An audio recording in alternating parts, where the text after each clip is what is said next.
Hey guys, tonight we're setting sail into one of history's most romanticized yet brutal realities: life aboard a medieval ship. We've all seen the movies: brave sailors conquering the high seas, adventure on every horizon, the freedom of the open ocean. But let me tell you, the reality of medieval maritime life would have you begging to be thrown overboard by breakfast time. So before you get comfortable, take a moment to like the video and subscribe, but only if you genuinely enjoy what I do here. And let me know in the comments where you're tuning in from and what time it is for you. It's always fascinating to see who's joining us from around the world now. Dim the lights, maybe turn on a fan for that soft background hum, and let's ease into tonight's journey together. But fair warning, by the end of this, you'll never look at a cruise ship the same way again. Congratulations. You've just been pressed into service aboard a medieval cog, bound for Flanders with a cargo hold full of wool and your stomach full of regret. The year is 1347, and you're about to discover why the phrase "between the devil and the deep blue sea" wasn't just colorful maritime poetry. It was a daily choice between equally horrible fates. Your recruitment wasn't exactly voluntary. Maybe you were drunk in a tavern when the press gang found you. Maybe you owed money to the wrong people. Or perhaps you were just unlucky enough to be walking near the docks when the ship's captain needed to replace the 3 crew members who died of dysentery on the last voyage.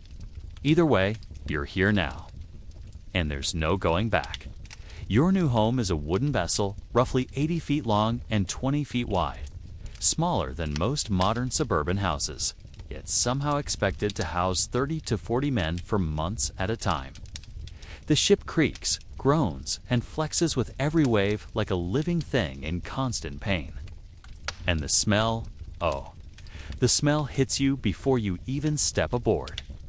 It's a cocktail of human waste, rotting fish, tar, moldy wood, and something unidentifiable that might once have been food. The captain, if you're lucky enough to catch a glimpse of him, looks like he's been carved from the same weathered oak as his ship. His face is burnt leather, his hands are gnarled claws, and his eyes hold the hollow stare of a man who's seen too many storms and buried too many crew members at sea. He barely acknowledges your existence to him.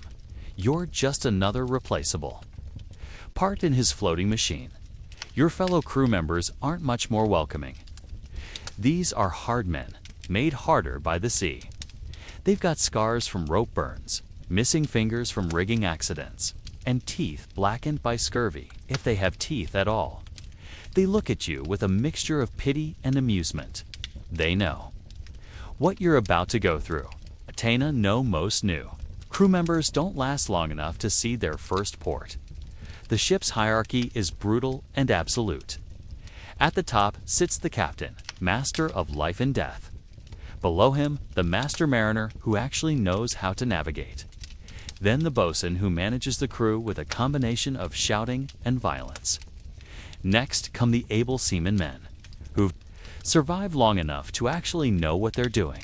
And at the very bottom, there's you, the ship's boy or ordinary seaman, expected to do the most dangerous work for the least food and no respect whatsoever. Your quarters, you can call them that, are in the forecastle, the front part of the ship that takes the worst beating from every wave. There's no cabin, no bunk, not even a hammock. You sleep on the bare wooden deck, maybe with a thin blanket if you're extraordinarily fortunate, more likely wrapped in whatever clothes you have. The deck is never dry, never warm, and never clean. It's slick with seawater, grease, and things you'd rather not identify. Privacy doesn't exist. You're crammed together with a dozen other men in a space the size of a modern bedroom closet.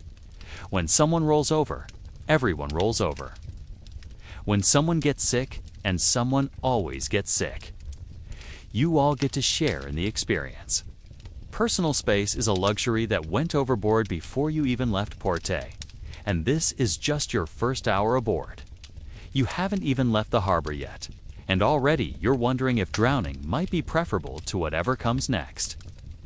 But the anchor is being raised, the sails are being unfurled, and your new life of maritime misery is just beginning. The worst part? You signed up for this for years, not days. Medieval voyages weren't quick weekend trips. A journey from England to the Mediterranean could take months, depending on weather, pirates, and whether your navigator actually knew which direction was east. Some trading expeditions lasted over a year, and every single day of that time would be spent in these conditions with these men on this floating wooden hell. Welcome aboard. Try not to fall overboard before we cover what passes for breakfast. You wake up, and I use that term loosely because actual sleep on a medieval ship is about as common as a hot bath, to the sound of the ship's bell clanging through the pre-dawn. Darkness, it's not a gentle wake-up call. It's the bosun's boot connecting with your ribs, accompanied by a string of curses that would make a tavern wench blush. The time is around 4 a.m. Though timekeeping on a medieval ship is more art than science. They use sand timers that get turned every half hour. And the ship's boy, congratulations. That might be you, is responsible for turning them and calling out the time. Miss a turn or get the timing wrong, and you'll be getting acquainted with the cat o' nine tails before your second cup of, well, there is no second cup of anything good.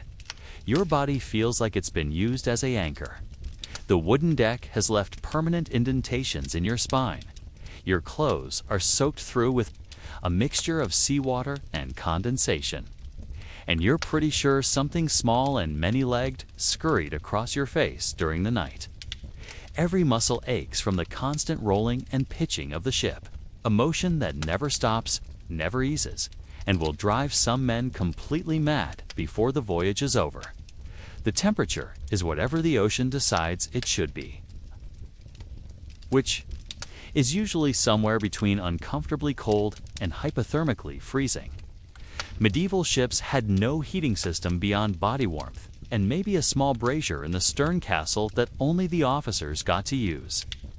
You huddle with the other crew, members not out of affection, but out of desperate survival instinct. Shared body heat is often the only thing standing between you and death by exposure. Around you, your shipmates are going through their own morning routines, if you can call them routines. There's no coffee, no breakfast waiting, no time to ease into the day. One man is coughing up blood, probably tuberculosis, but it might just be from breathing too much salt spray. Another is examining what looks like a festering wound on his arm, poking at it with a dirty finger and grimacing. A third is muttering prayers in a language you don't recognize, clutching a small wooden cross like his life depends on it, which it probably does. The ship itself is alive with sounds that would terrify you on land, but that you'll need to learn to interpret for your survival. The creaking of the hull tells you how much stress the ship is under. The whistling of wind through the rigging indicates changing weather. The slapping of waves against the bow reveals the sea's mood.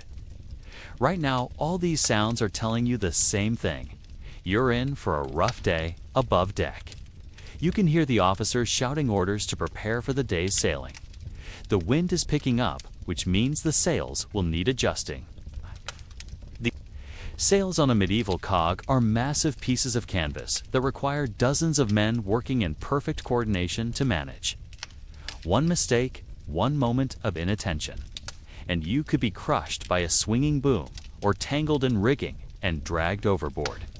But first, need to address some basic human needs, which brings us to one of the most horrifying aspects of shipboard: life sanitation, or rather, the complete absence thereof.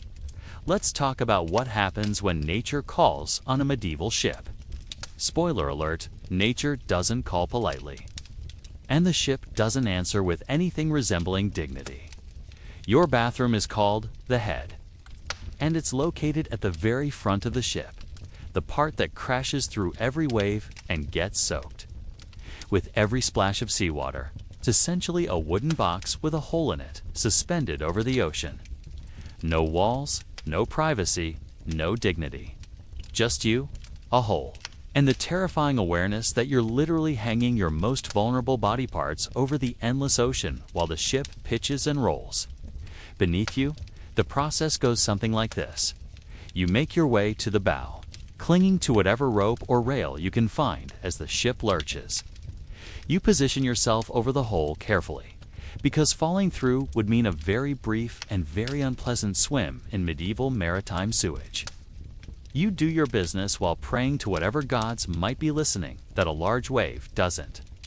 Choose this moment to crash over the bow and give you an involuntary saltwater enema. And here's the really fun part. Everyone can see you. The helmsman, the lookouts, your fellow crew members, there's no privacy whatsoever. Medieval people weren't as squeamish about bodily functions as we are today, but that doesn't make the experience any less humiliating, especially when you're the new guy and everyone's taking bets on whether you'll fall through the hole or just fall off the ship entirely.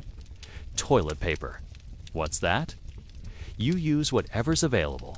Old rope, rags, your hand, or just hope the seawater splash provides some. Natural cleansing. Most sailors develop a technique involving hanging over the side and letting the ocean do the.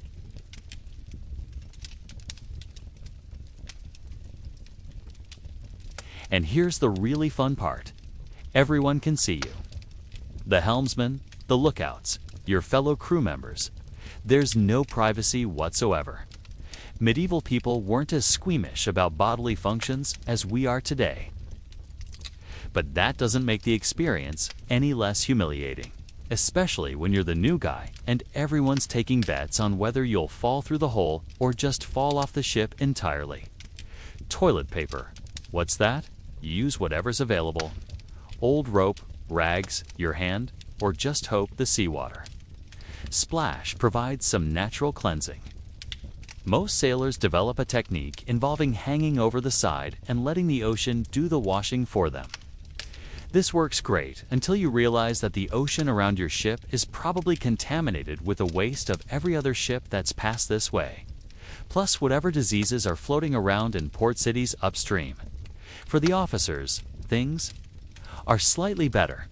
They might have a private privy in the stern castle, though private is relative when it's separated from the crew quarters by nothing more than a thin wooden wall.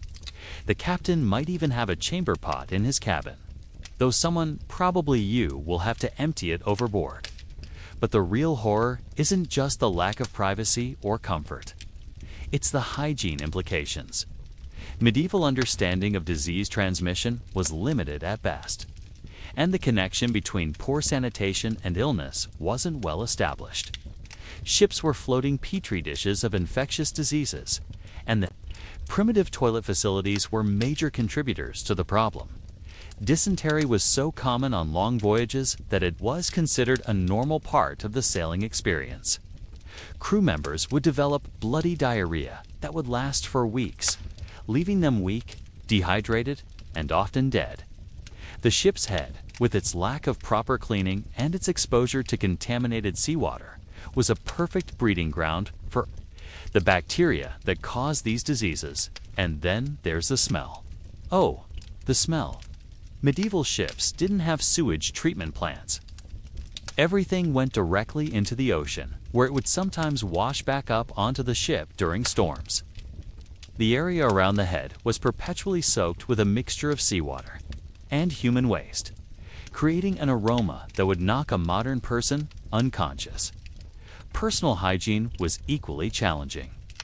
Washing yourself meant using precious fresh water, which was strictly rationed, or seawater, which would leave you crusted with salt and even more uncomfortable than before. Most sailors simply didn't wash for the entire duration of the voyage. They developed layers of grime, salt, and bodily fluids that would become like a second skin, your clothes, assuming they survived the constant soaking and abuse, would become so filthy and salt-crusted that they'd literally stand up on their own. Many sailors would simply throw their clothes overboard when they became too disgusting to bear and go naked until they could acquire new garments in port. This was especially common in warmer climates, where the combination of filthy clothes and hot weather could lead to dangerous skin infections. And speaking of skin infections, the combination of poor hygiene, constant moisture, and abrasive saltwater created perfect conditions for a variety of unpleasant skin conditions. Boils, rashes, and open sores were so common that clear skin was a sign you hadn't been at sea very long. But don't worry, it gets worse. Because now it's time for breakfast. Breakfast on a medieval ship is an experience that will forever change your relationship with food, and not in a good way. The ship's cook, if you can dignify him with that title, is usually whatever crew member has proven too incompetent for rope work, but not quite incompetent enough to throw overboard. His qualifications consist primarily of still having most of his fingers and a willingness to work near open flame on a constantly moving wooden ship. Your dining room is wherever you can find space to squat on the deck, ideally somewhere that won't get you trampled by crew members working the rigging. There are no tables, no chairs, no plates, and definitely no napkins. You eat with your hands from a wooden bowl that you share with several other crew members, assuming the bowl hasn't been washed overboard during the last storm. The main course is hardtack, a type of biscuit that's been baked so thoroughly that it has the consistency of granite and roughly the same nutritional value. These biscuits are designed to last for months without spoiling, which they accomplish by being essentially inedible to begin with. You don't chew hardtack so much as you gnaw on it, like a particularly stubborn piece of wood. Most sailors learn to soak it in whatever liquid is available, water, ale, or even seawater, to soften it enough to avoid breaking their teeth. But here's the really appetizing part. Your hardtack is probably infested with weevils. These small beetles lay their eggs in grain, and the larvae hatch during storage, creating hardtack that's more protein than carbohydrate. Experienced sailors actually prefer weevily hardtack because the bugs eat the stalest parts first, leaving behind something slightly more digestible. The standard practice is to tap your biscuit against the deck to knock out as many bugs as possible. Then eat what remains. It's not uncommon to crunch down on something that definitely wasn't part of the original recipe. Your beverage is small ale, a weak beer that's safer to drink than water, but tastes like someone mixed pond scum with disappointment. It's stored in barrels that quickly develop a slimy coating on the inside, giving the ale a distinctive flavor that combines sour, moldy, and faintly putrid notes. The alcohol content is just high enough to kill some bacteria, but not high enough to make you forget where you are. If you're extraordinarily lucky, you might get some salted pork or beef. This meat has been preserved in brine for months, leaving it so salty that it will make your eyes water, and so tough that you'll need to boil it for hours just to make it chewable. The salt preservation process also gives the meat a gray color and a texture somewhere between leather and rubber. Many sailors describe it as salt junk, and they're not being affectionate. Fresh food is a distant memory that becomes more distant with each passing day. Any fruits or vegetables that were loaded at port quickly rot in the damp conditions below deck. After a few weeks at sea, you'll be lucky to find an onion that isn't completely black with rot. This lack of fresh food leads directly to one of the sailor's greatest enemies, scurvy. Scurvy starts subtly. Your gums become tender and begin to bleed when you eat. Then your teeth start to loosen and fall out. Your old wounds reopen spontaneously. Your joints ache constantly. You develop strange bruises that appear without any injury. In the advanced stages, you become too weak to work. Your personality changes dramatically, and you eventually die in agony. All from a lack of vitamin C.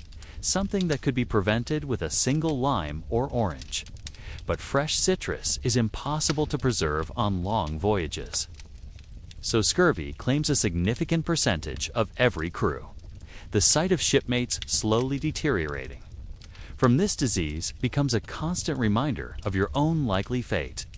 You watch strong men become walking skeletons. their teeth falling into their breakfast bowls, their legs too weak to carry them up the rigging. Water, when you can get it, tastes like the inside of the barrel it's been stored in for months. These barrels quickly develop algae, bacteria, and sometimes small animals that fall in and drown.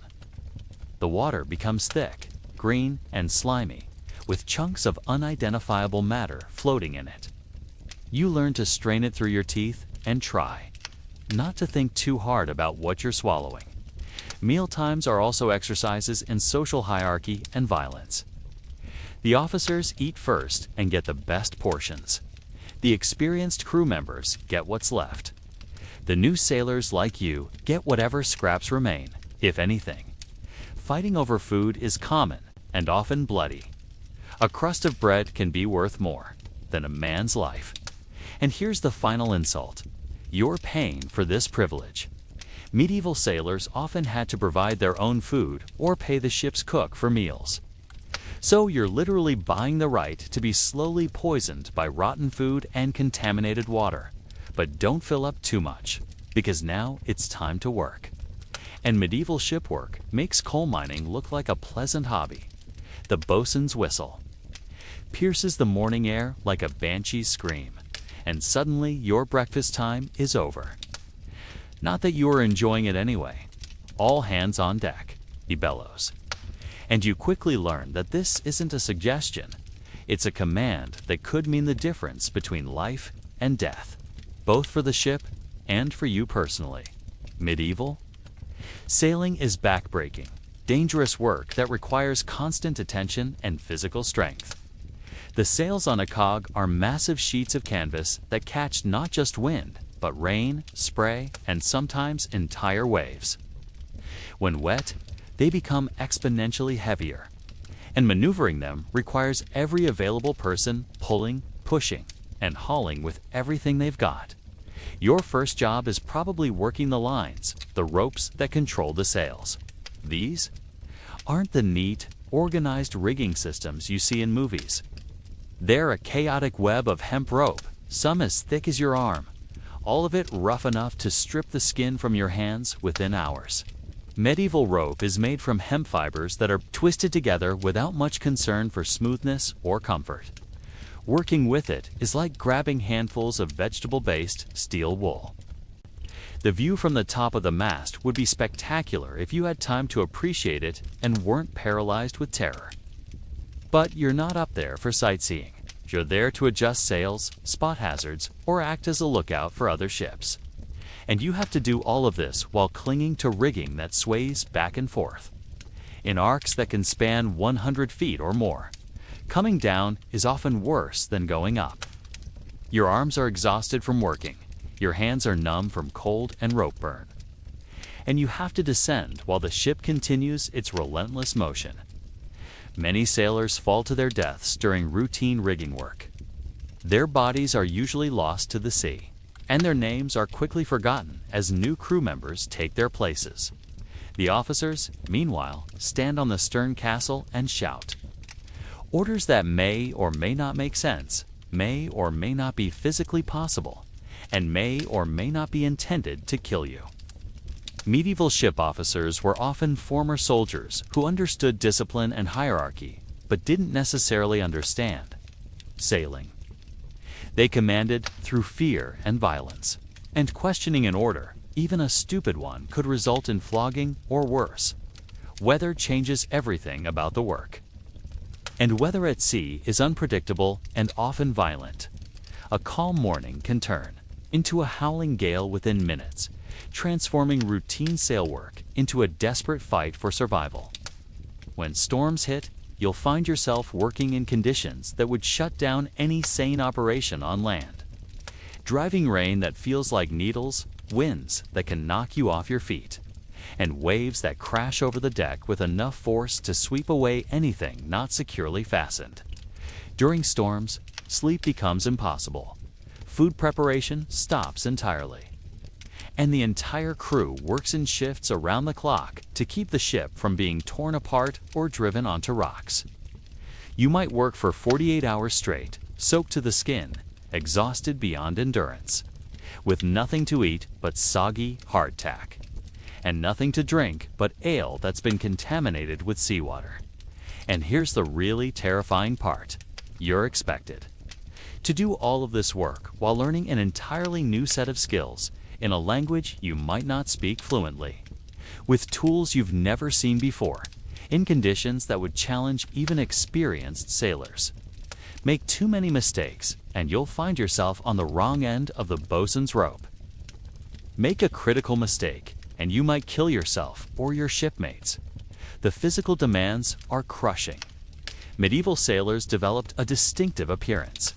Massive shoulders and arms from hauling rope, hands like leather gloves from rope burn, and a rolling gait from spending months learning to walk on a constantly moving deck.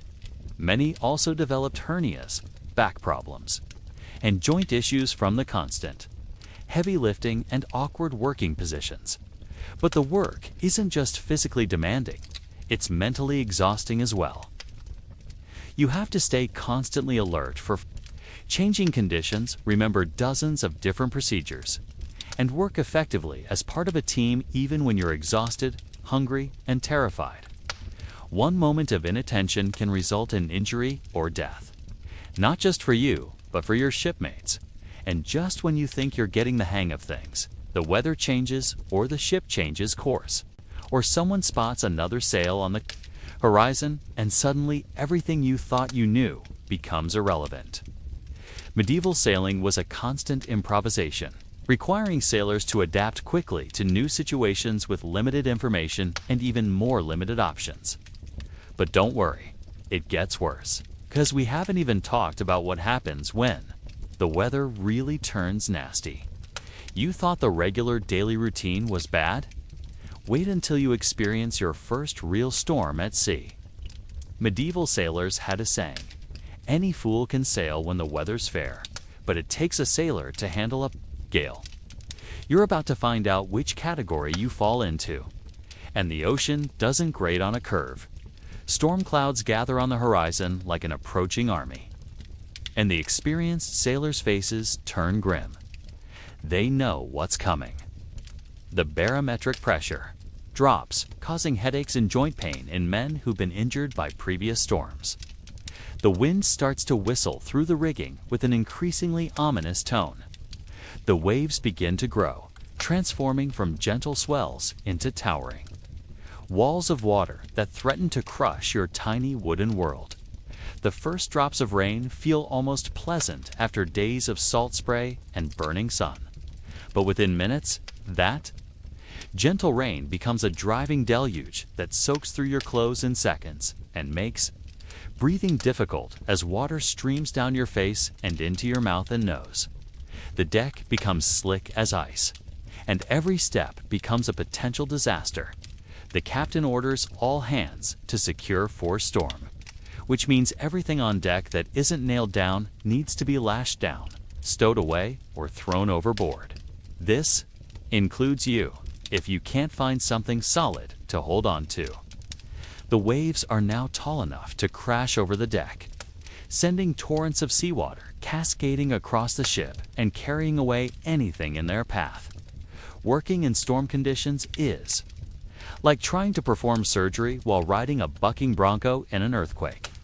The ship doesn't just rock gently from side to side. It pitches forward and backward with enough violence to send grown men flying. Rolls so far to one side that you're sure it's going to capsize, and sometimes seems to drop out from under you entirely as it crashes through particularly large waves. The sails have to be reefed, partially lowered and secured to prevent them from being torn to shreds by the wind. This means sending men up into the rigging during the height of the storm, when the mast is whipping back and forth like a giant pendulum and the wind is trying to tear you loose and fling you into the churning sea. Many sailors simply refuse to go aloft in severe weather, preferring flogging to certain death.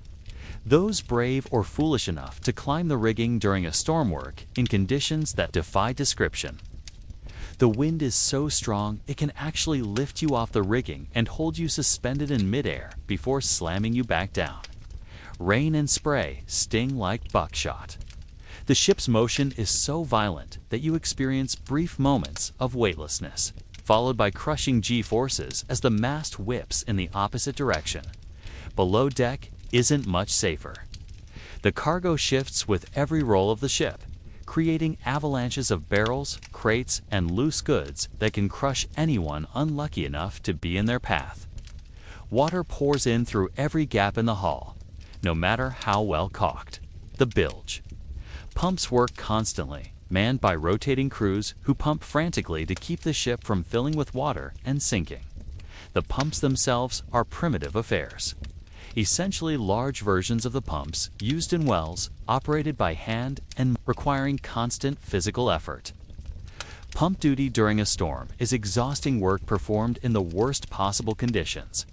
Cramped quarters below deck, surrounded by shifting cargo. In water that might be knee-deep or higher, with the constant fear that the pumps might break or become clogged, top food preparation becomes impossible during severe weather. The galley fire has to be extinguished to prevent the ship from catching fire as burning coals scatter with each violent motion. This means cold meals, if meals happen at all. More often, the crew survives on whatever scraps they can grab, and choke down while clinging to whatever solid object they can find. Sleep is out of the question. Even if you could find a dry spot to lie down, which you can't, the ship's motion would make rest impossible. You spend the storm in a constant state of controlled panic, moving from one secure handhold to another, trying to stay useful while staying alive. Exhaustion builds up hour by hour, making every task more difficult and every decision more dangerous. The psychological impact of a severe storm is often worse than the physical demands.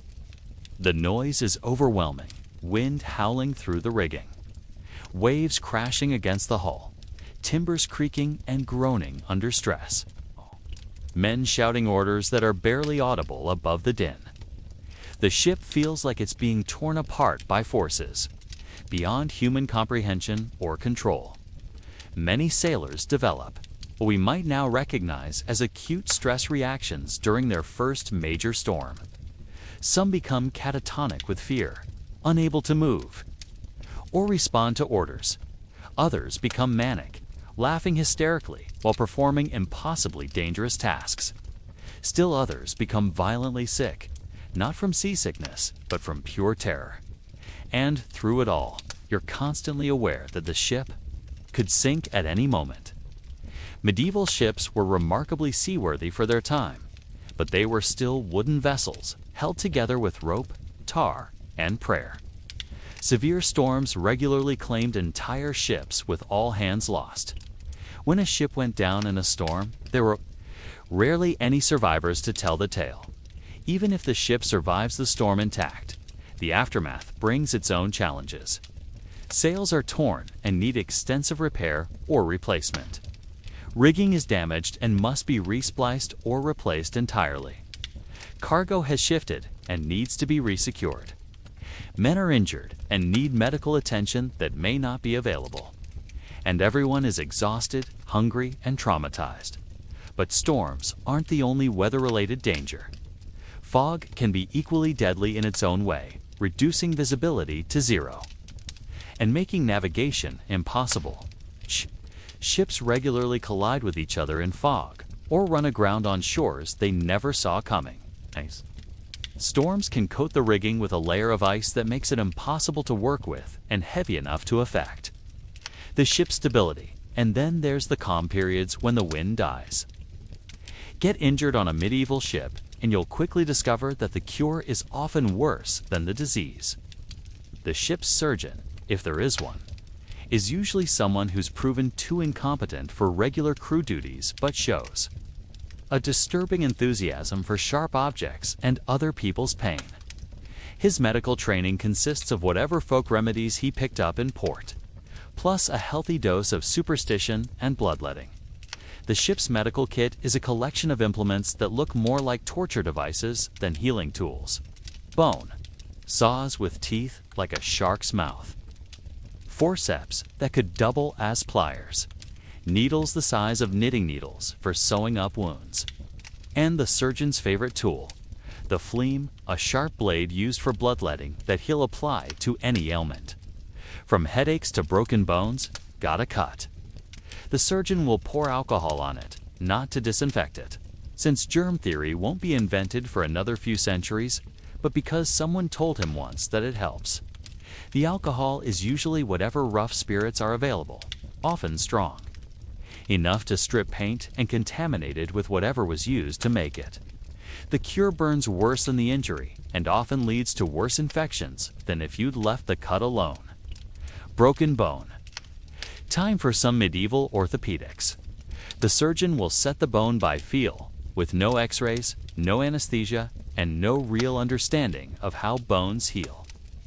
He'll splint it with whatever wood is available, often pieces of the ship itself, and wrap it with cloth that's probably dirtier than the deck you were injured on. If you're lucky, the bone will heal crooked. If you're unlucky, it will become infected and require amputation. Speaking of amputation, it's the medieval surgeon's solution to most serious injuries. Infected wound, cut off the limb. Broken bone, that won't heal. Cut off the limb, suspicious rash. You guessed it, cut off the limb. The procedure is performed with a saw that's used for cutting rope and wood, on a table that's used for food preparation, with a tourniquet made from whatever rope is handy. There's no anesthesia beyond a leather strap to bite down on, and maybe some strong alcohol to drink beforehand. The patient is held down by whatever crew members can be spared from their duties, while the surgeon saws through bone, muscle, and sinew with all the finesse of a butcher preparing meat. The screaming can be heard throughout the ship and often continues for hours after the procedure.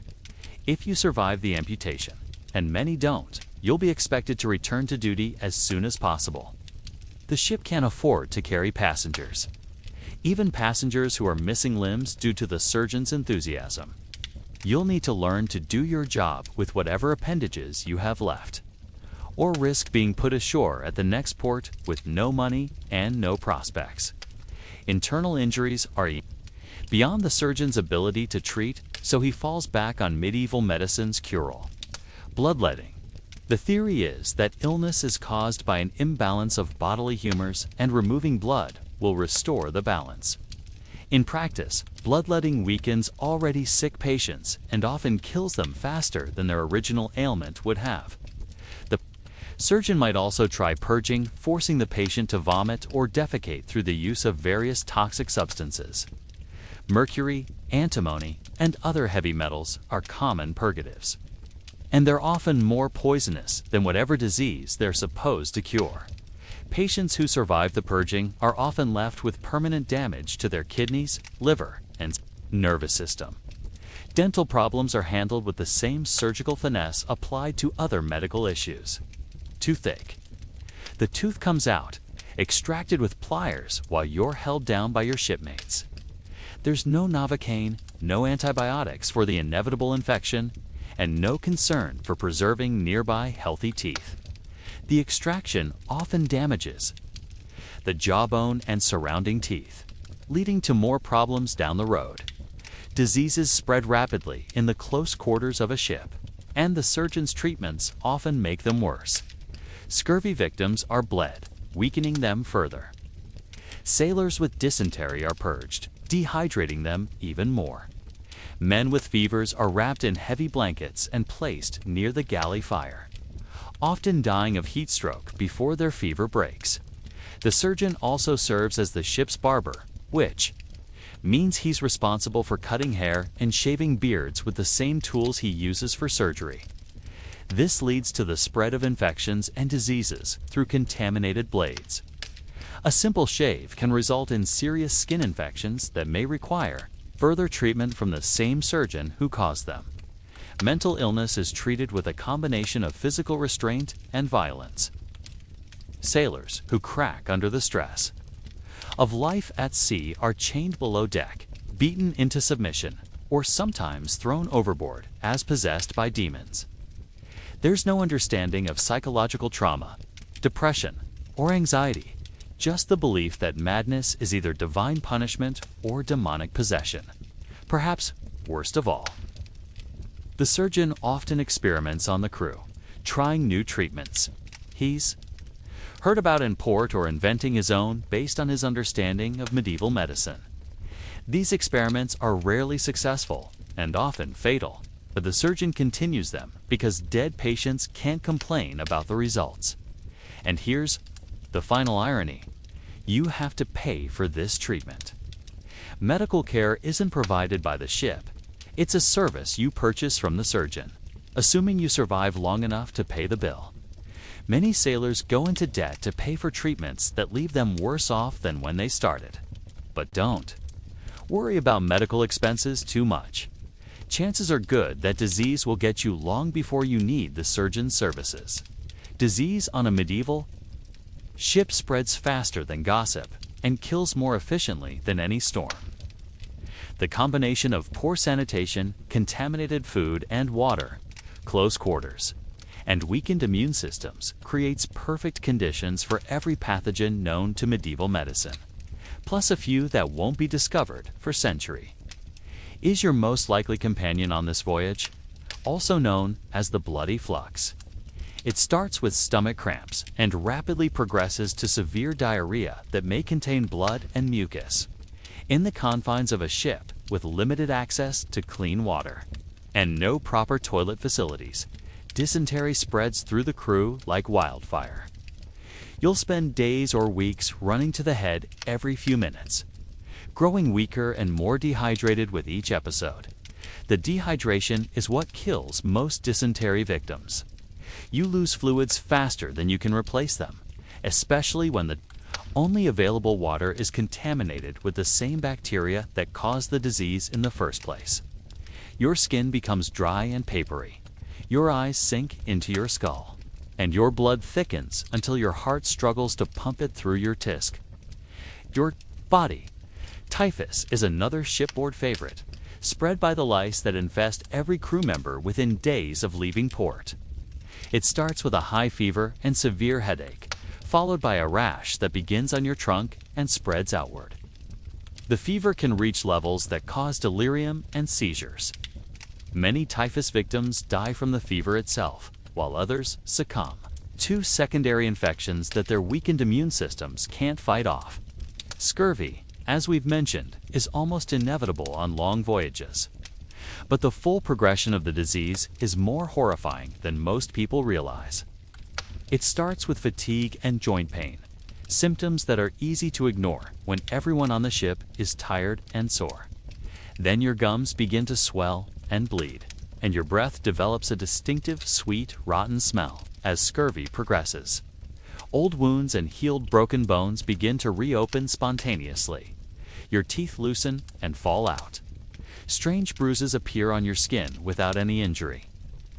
Your personality changes. You become irritable, depressed, and paranoid. In the final stages, you become too weak to stand. Your wounds refuse to heal, and you eventually die from internal bleeding or infection. The psychological impact of watching your shipmates slowly deteriorate from scurvy is almost as devastating as the physical effects. Strong men become walking skeletons. Veterans of multiple voyages become helpless invalids. And you know that unless the ship reaches port soon, you'll be next. Smallpox, when it appears on a ship, is a death sentence for much of the crew. The disease spreads through respiratory droplets, meaning that simply breathing the same air as an infected person can transmit it. It starts with fever and body aches, followed by a rash that progresses to fluid-filled blisters covering the entire body. The blisters eventually scab over, leaving permanent scars on survivors, if there are any survivors. Cholera can kill within hours of the first symptoms appearing. It causes massive diarrhea and vomiting that can lead to fatal dehydration in less than a day. On a ship with limited medical resources and contaminated water supplies, cholera outbreaks can kill half the crew before anyone understands what's happening. Plague. The Black Death occasionally makes its way aboard ships through infected rats and fleas. Bubonic plague causes huge, painful swellings in the lymph nodes, followed by fever, chills, and often death within a week. Pneumonic plague, which affects the lungs, is even more deadly and spreads through coughing and sneezing. Ships arriving in port with plague aboard are often quarantined, or even burned with all hands still aboard to prevent the disease from spreading to the population on shore. But it's not just epidemic diseases that threaten your health. The constant dampness and poor living conditions create ideal environments for fungal infections that can affect your skin, lungs, and internal organs. Respiratory parasites are another constant companion. Intestinal worms are almost universal among sailors, causing malnutrition and weakness even when food is available. Lice not only spread typhus, but also cause constant itching and skin irritation. Fleas carry plague and other diseases while making sleep impossible with their constant biting. The ship's rats, present on every vessel, are vectors for multiple diseases and parasites. They contaminate food supplies with their droppings, spread disease through their fleas, and sometimes attack sleeping sailors, especially children or weakened adults. Rat bites can become seriously infected, and rats are known to gnaw on the toes and fingers of people who are too sick to defend themselves. Venereal diseases, contracted in ports, spread rapidly through the crew and cause long-term health problems that can make shipboard life even more miserable. Syphilis, gonorrhea, and other sexually transmitted infections were poorly understood and treated with mercury and other toxic substances that often caused more damage than the original disease. And perhaps worst of all, there's no concept of quarantine or isolation aboard a ship. Sick crew members continue to work until they physically cannot, spreading their diseases to everyone around them. The sick share sleeping quarters, workspaces, and eating areas with the healthy, ensuring that every disease spreads as widely and quickly as possible. Medical knowledge of the time attributed most diseases to bad air, curses, or divine punishment, so there was little effort to prevent transmission through hygiene or isolation. Treatments were more likely to weaken patients than cure them, and many diseases that are easily treatable today were death sentences in the medieval period. The mortality rate on long voyages could reach 50% or higher, meaning that half the crew that left port would never see home again. Disease was so common that ships often carried more crew than necessary at the start of a voyage, anticipating significant losses before reaching their destination. But even if disease doesn't kill you, there are plenty of other ways to die on a medieval ship. If disease doesn't get you, accidents will try their best to finish the job. Medieval ships are essentially floating death traps filled with sharp objects, heavy machinery, and structural hazards that can kill or maim you in creative and horrible ways. Safety regulations don't exist, protective equipment is unheard of, and workplace compensation consists of being thrown overboard if you can't work anymore. Falling from the rigging is probably the most common way to die, accidentally on a medieval ship. The rope ladders that lead up the mast are slippery when wet, which they always are, and there's nothing to catch you if you lose your grip. A fall from the top of the mast onto the deck below is usually instantly fatal, while a fall into the ocean gives you a few minutes to contemplate your poor life's choices before you drown. The ship doesn't stop to rescue sailors who fall overboard. During routine operations, turning a sailing ship around is a complex maneuver that takes time and favorable wind conditions. And by the time the ship could return to where you fell, you'd be long gone anyway. Your shipmates might throw you a rope if you're very close to the ship, but otherwise, they'll watch you disappear into the waves and continue with their duties. Even falls that aren't fatal can be crippling. Landing on deck from height often results in broken backs, crushed limbs, or head injuries that leave survivors permanently disabled, since the ship can't support disabled crew members. These lucky survivors are usually put ashore at the next port with no money and no prospects for survival. Being struck by the ship's rigging is another common accident. The massive wooden booms that support the sails swing back and forth with tremendous force, and anyone who gets in their way is likely to be knocked unconscious or killed instantly. The heavy ropes that control the sails can snap under tension, whipping across the deck like massive whips that can decapitate anyone unlucky enough to be in their path. During storms, loose cargo becomes a deadly hazard. Barrels, crates, and other heavy objects slide back and forth across the deck with each roll of the ship, crushing anyone who can't get out of the way fast enough.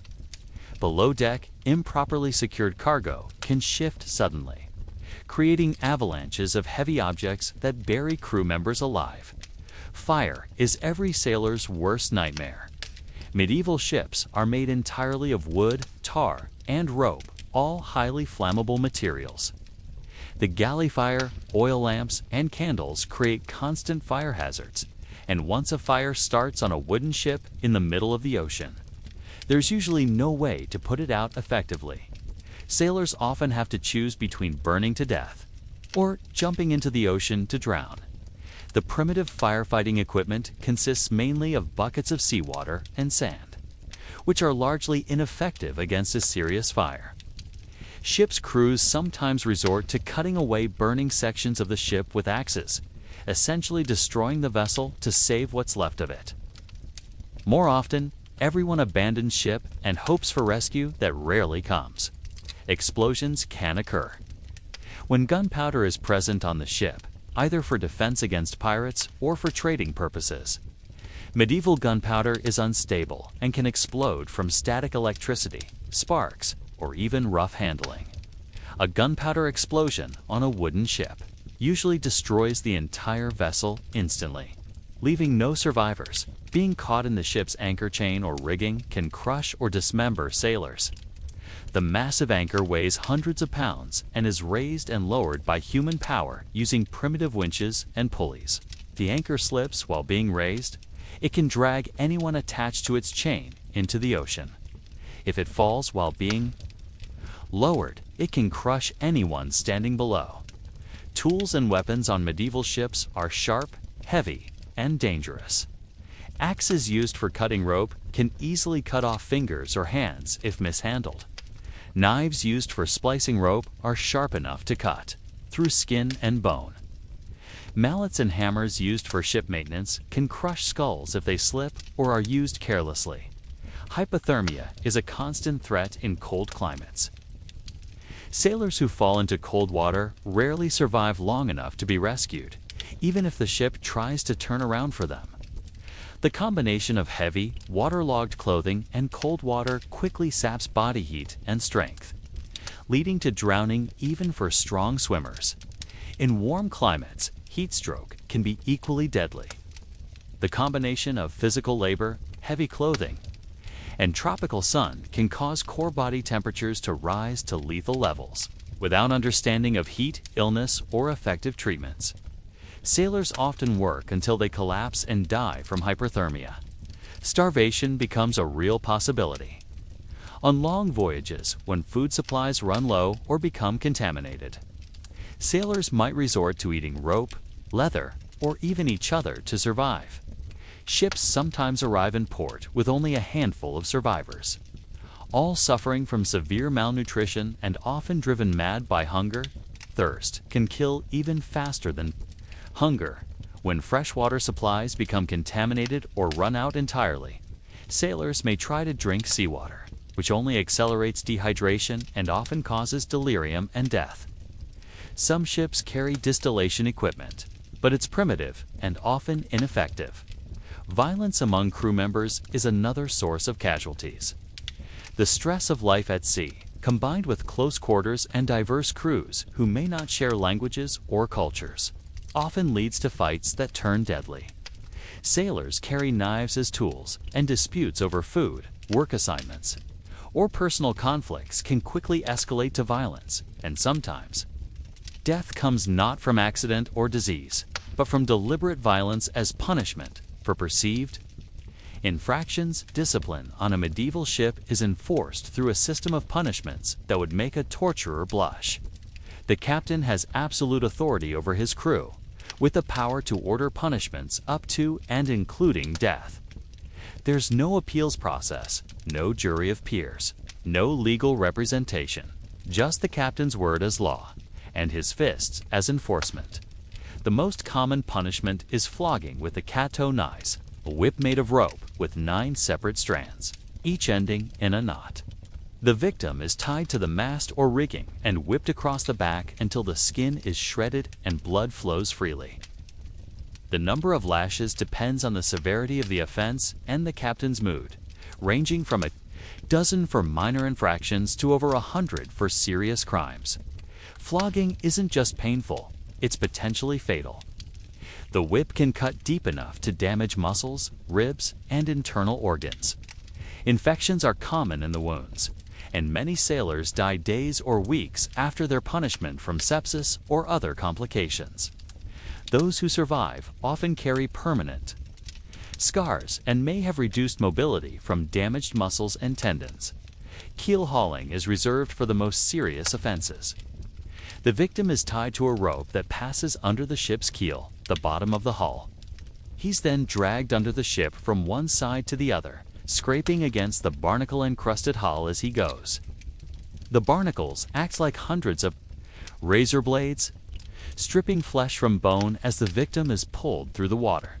Most keel-hauling victims drown before the punishment is complete. But those who survive often suffer from severe cuts, broken bones, and infections from the contaminated seawater and barnacle cuts. The punishment is designed to be a slow, agonizing death rather than a mere deterrent. And it's often performed in front of the entire crew as a warning to others. Marooning involves putting the offender ashore on a deserted island or hostile coast, with hanging is the most straightforward form of execution, though it's often bungled due to lack of proper equipment or expertise. Medieval ships don't carry professional executioners, so hangings are performed by whatever crew member the captain designates. The result is often a slow strangulation rather than the quick death that a properly performed hanging provides. Walking the plank, despite its popularity in pirate movies, was relatively rare in historical maritime punishment. Common was simply throwing the offender overboard, often weighted down with chains or anchors to ensure drowning. This had the advantage of being quick and not requiring any special equipment or preparation. Lesser punishments included being put in irons, chained below deck in the worst possible conditions, often in the bilge, where rats, waste, and contaminated water made survival unlikely. Victims might be left in irons for weeks, developing serious health problems from the restraints and unsanitary conditions. Ducking involved tying the victim to a rope and repeatedly dunking him in the ocean from the ship's side. While not usually fatal, it could cause drowning, hypothermia, or severe injuries if the victim was dragged against the ship's hull. It was often used as a mild punishment for minor offenses, though it could easily escalate to accidental death. Sailors could also be punished by having their food rations reduced or eliminated entirely. On a ship where food is already scarce and nutritionally inadequate, this punishment could quickly become a death sentence. Victims might be forced to watch their shipmates eat while they slowly starved, creating psychological torture to accompany the physical punishment. Branding was sometimes used to mark persistent offenders, with hot irons used to burn letters or symbols into the victim's skin. Common brands included T for thief, D for deserter, or M for mutineer. These permanent marks made it difficult for branded sailors to find work on other ships, effectively ending their maritime careers. Work punishments involved forcing offenders to perform the most dangerous and unpleasant tasks on the ship.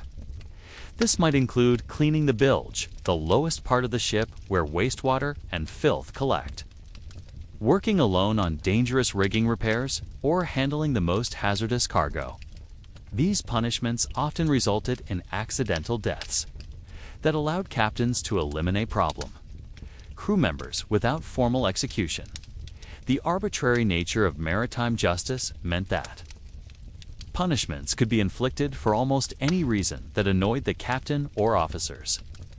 Talking back, working too slowly, eating too much, sleeping at the wrong time, or simply being disliked could result in severe punishment. There was no consistency in how crimes were defined or punishments assigned. Fear of punishment was often more effective than the punishments themselves in maintaining discipline. Crew members lived in constant anxiety about inadvertently offending their superiors, leading to an atmosphere of terror that pervaded every aspect of shipboard life. This fear often drove sailors to desperate acts, including mutiny, which carried the death penalty if unsuccessful. And unsuccessful mutinies were far more common than successful ones, leading to some of the most brutal mass punishments in maritime history. When life becomes unbearable, desperate men sometimes choose desperate measures. Mutiny, the ultimate crime at sea, represents a crew's final attempt to escape intolerable conditions. But it's also the most dangerous gamble a sailor can make. Success might mean freedom and survival. Failure guarantees a death so horrific it serves as a warning to future generations. Mutinies don't happen overnight. They begin with whispered conversations in dark corners of the ship, when exhausted men share their grievances against brutal officers, starvation, rations, or suicidal. Navigation decisions. The conspirators must be careful.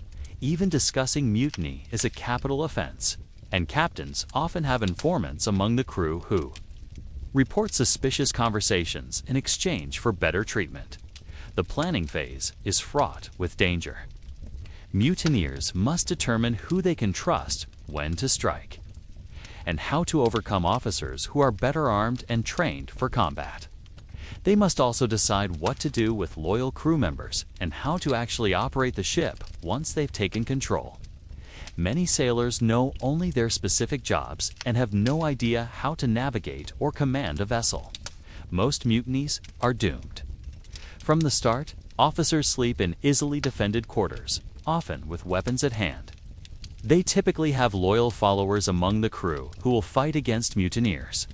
And even if the mutineers succeed in taking the ship, they face the problem of what to do next. They can't return to any civilized port without facing execution, and they may lack the skills needed to survive at sea.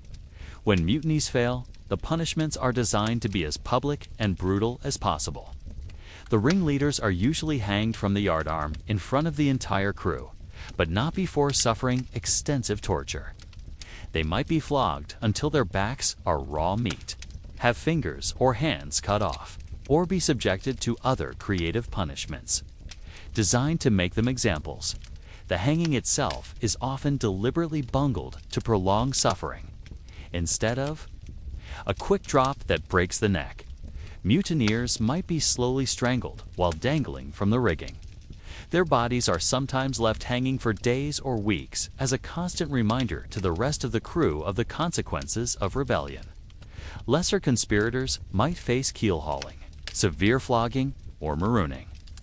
Even sailors who weren't directly involved but failed to report the conspiracy can face punishment. The captain's goal is to create such terror that no one will ever consider mutiny again. And the punishments are designed accordingly. Some mutinies succeed in taking the ship, but then fall apart due to internal conflicts among the mutineers. Without the rigid hierarchy that normally governs ship operations, disagreements about leadership, navigation, and the distribution of resources can tear apart mutinous crews. Some successful mutinies end with the mutineers killing each other, leaving insufficient crew to operate the ship. Even successful mutineers face a grim future. They become pirates by default, since they can't return to legitimate society without facing execution. Piracy offers its own brutal lifestyle, with constant danger from naval forces, rival pirates, and the harsh realities of life outside civilized society. Many mutineers who escape their original ships die within months from violence, disease, or starvation. But mutiny isn't the only form of madness that can affect a ship's crew. The psychological pressures of maritime life regularly drive sailors insane, creating dangerous situations that can threaten the entire ship. The isolation and stress of long voyages can trigger various forms of mental illness. Some sailors develop paranoid delusions, becoming convinced that their shipmates are plotting against them or that the ship is haunted by supernatural forces. Others suffer from what we might now recognize as severe depression, becoming unable to work or care for themselves. Scurvy can cause psychological symptoms along with its physical effects. Advanced scurvy victims often become paranoid, aggressive, or delusional. They might refuse to eat what little food is available, become violent toward their shipmates, or attempt to jump overboard. Managing mentally ill crew members becomes a major challenge when medical understanding of mental illness is virtually non-existent. Some sailors develop obsessive behaviors related to their work or living conditions. They might spend hours performing meaningless, repetitive tasks, hoarding food or water even when supplies are adequate, or becoming fixated on perceived threats that don't exist. These behaviors can disrupt ship operations and create additional stress for the rest of the crew. Religious mania is another form of madness that appears on ships. Sailors might become convinced they're receiving divine visions, that the voyage is cursed, or that God is punishing the ship for the crew's sins. They might refuse to work on religious grounds, attempt to convert their shipmates through force, or engage in self-harm as penance for imagined sins. Sleep deprivation, which is common on ships due to watch schedules and poor sleeping conditions, can exacerbate mental health problems. Sailors who haven't slept properly for weeks may begin hallucinating, make dangerous errors in judgment, or become unable to distinguish between reality and dreams. This creates safety hazards for the entire crew. The treatment for mental illness at sea is usually more dangerous than the illness itself. Violent patients might be chained below deck, beaten into submission, or thrown overboard if they're considered too dangerous to manage. There's no understanding of mental health, just the belief that madness is either divine punishment or demonic possession. And through all of this, the violence, the madness, the constant threat of death, the ship continues its voyage toward a destination that seems impossibly far away. After months of suffering through disease, starvation, violence, and the constant threat of death, many sailors begin to view drowning as a merciful release rather than a fate to be feared. The ocean that surrounds your wooden prison starts to look less like a barrier and more like an escape. Root from endless misery. Death at sea is commonplace and unremarkable.